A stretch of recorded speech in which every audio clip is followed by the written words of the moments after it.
Bagaimana jika seandainya tiba-tiba saja matahari kita meledak? Hari itu mungkin disebut dengan kiamat, atau peristiwa lain yang setidaknya mendekati dengan level yang mungkin agak sedikit berbeda. Katastrofik, kataklizm, apokalips, atau sejenisnya. Yang jelas saat itu terjadi, kita hanya bisa membayangkannya saja, seperti hari ini.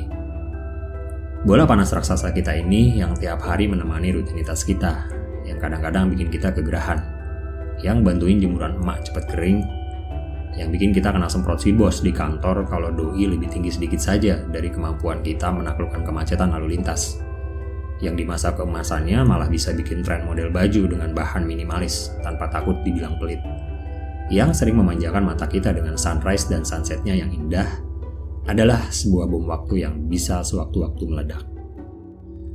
Mengingat umurnya yang katanya sudah sekitar 10 miliar tahun, perjalanan hidupnya mungkin sudah lebih dari setengahnya, dan tinggal menunggu waktu untuk mati.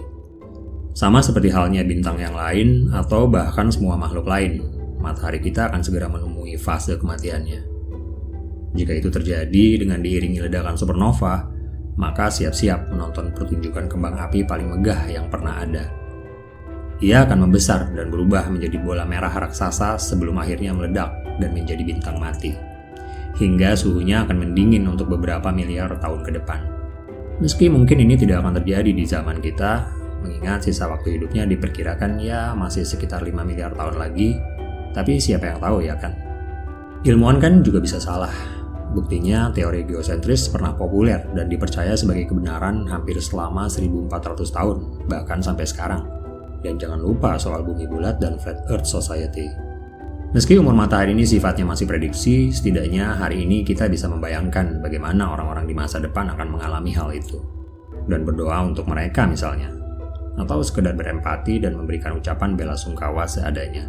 Atau ya sekedar nonton video ini sampai selesai sambil menikmati secangkir kopi dan membayangkan bagaimana seorang kameramen di masa depan akan meliput kejadian itu. Yang kira-kira seperti ini. Yang jelas, jika itu terjadi, kemungkinan besar umat manusia tidak akan selamat. Meski katanya jarak antara matahari dan bumi kita sekitar 150 juta kilometer, hanya dibutuhkan 8 menit saja bagi cahaya matahari untuk menjangkau bumi kita.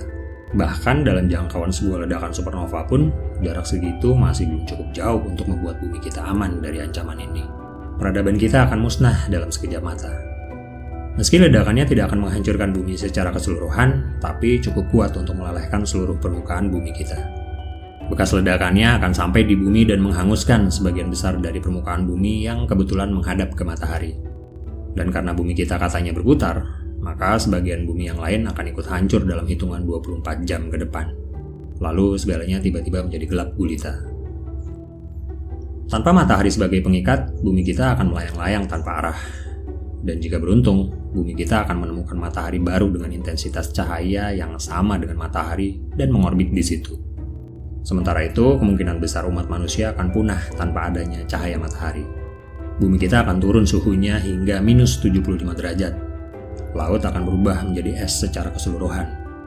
Atmosfer bumi kita akan ikut membeku dan hancur. Membuat bumi kita akan terpapar radiasi kosmik dan hujan meteor. Berita baiknya, itu tidak akan terjadi dalam sekejap. Butuh miliaran tahun bagi matahari untuk menjalani fase kematiannya itu. Dan jika beruntung, manusia sudah punya tempat baru untuk menggantikan bumi. Namun sebelum itu, sementara NASA dan SpaceX yang lebih berkompeten berpikir soal caranya, bagaimana dengan secangkir kopi dan gorengan sambil menikmati hangatnya mentari pagi?